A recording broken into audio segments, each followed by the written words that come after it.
Hey people, it's Nias talking. This is an interesting article I came across, and it fits in nicely with other articles I've done on Efinroy Tinubu and what was it? My great grandfather, the Nigerian slave traders. This is from BBC News. Nigeria's slave descendants prevented from marrying who they want.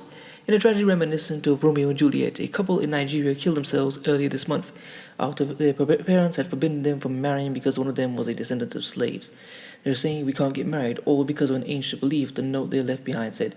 The lovers, who were in their early 30s, hailed from Okija in southeastern Anambra State, where slavery was officially abolished in the early 1900s, as in the rest of the country by the UK, Nigeria's colonial rule at the time. But descendants of freed slaves among the Igbo ethnic group still inherit the status of their ancestors, and they are forbidden by local culture from marrying those Igbos seen as freeborn. God created everyone equally, so why would human beings discriminate just because of the ignorance of our forefathers, the couple said. Many Igbo couples come across such unexpected discrimination. 3 years ago, Favor, 35, who prefers not to use her surname, was preparing for her wedding to a man she had dated for 5 years when his Igbo family discovered she was a descendant of a slave. They told their son that they didn't want anything to do with me, said Favor, who was also Igbo.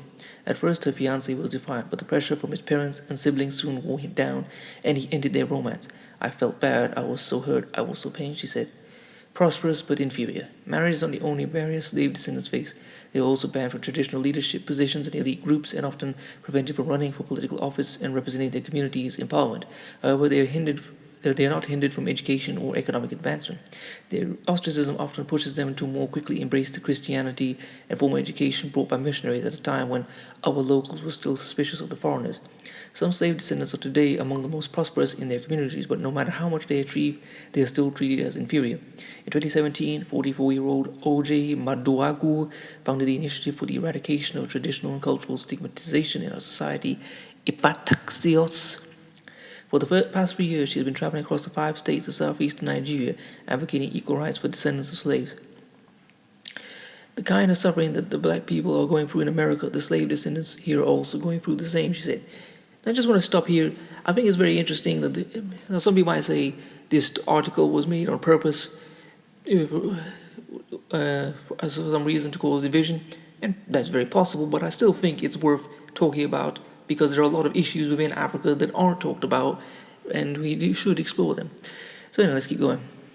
Mr. Maduagwa is not a slave descendant, but she observed the inequality while growing up in Imo State and was moved to tackle it after watching the devastation of a close friend who was prevented from marrying a slave descendant.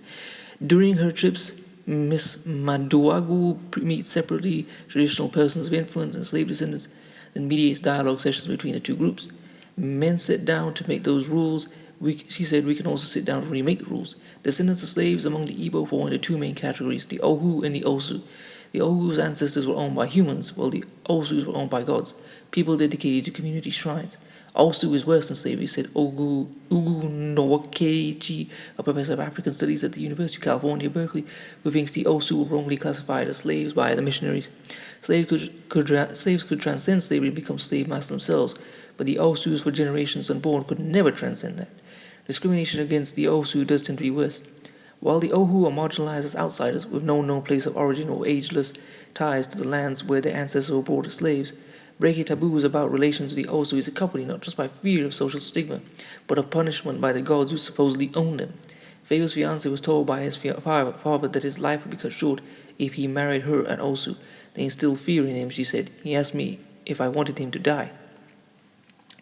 Grassroots engagement. Such fears have made it difficult to enforce laws against discrimination which exist in the Nigerian constitution, plus a 1956 law by Igbo lawmakers specifically banning discrimination against Ohu or Osu.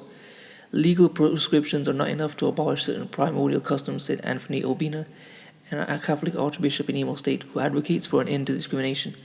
You need more grassroots engagement.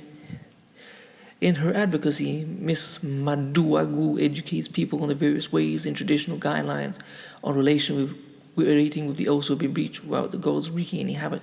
Today we are tenants in this house, we're on their payroll, we go to borrow money from them, she said. Such association with the Osu would have been unthinkable in the past. No official data exists on the number of slave descendants in southeastern Nigeria. People tend to hide their status, although this is impossible in smaller communities where everyone's lineage is known. Some communities have only Ohu or Osu, while some have both. In recent years, increasing agitation from Ohu and Osu has led to conflict and unrest in many communities. Some slave descendants have started parallel societies with their own leadership and elite groups. About 13 years ago, the Osu in Imo State formed a group called Neniji, which means from the same womb.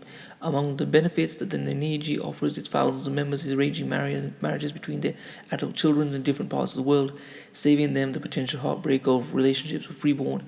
People come to you when they want a favor from you, said Ogadinma, a septuagenarian from a wealthy Osu family, whose husband is a patron of the Nenij. But those same people, when your children want to marry their children, they complain that the person is Osu. Archbishop Obina, who has criticized for officiating at the weddings of what he describes as mixed couples, said, I've had to safeguard some of the couples from the violence of their parents or relatives. Ogadinma, who also asked me not to use her surname to protect her family, faced discrimination when she ran for political office about 10 years ago. Petitions poured in from people who said that she was unsuitable to contest, and the national leader of her party, who was Yoruba, felt it difficult to support her, convinced that she stood no chance. He told me plainly there is something Igbo people say that you are, which will not allow your people to vote for you. Discrimination based on slave caste is not common among the Yoruba or Hausa, Nigeria's two other major ethnic groups, but it has reported among some other ethnic groups in the West African countries such as Mali and Senegal. Senegal, a country from where our friend Akon is from, and his comments. Now the picture becomes far more clearer now. Mr. Maduagwa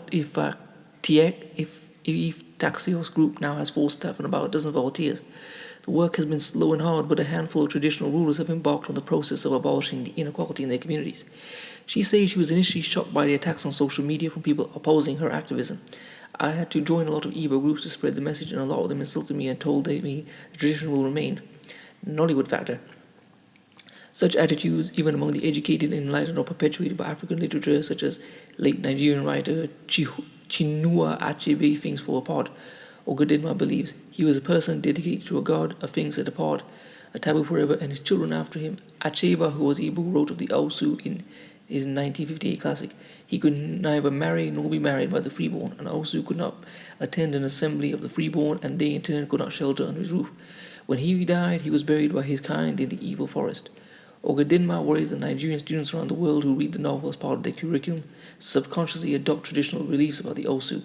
If every generation of Nigerian children is reading about this Osu, don't you think it will affect their thinking, he said.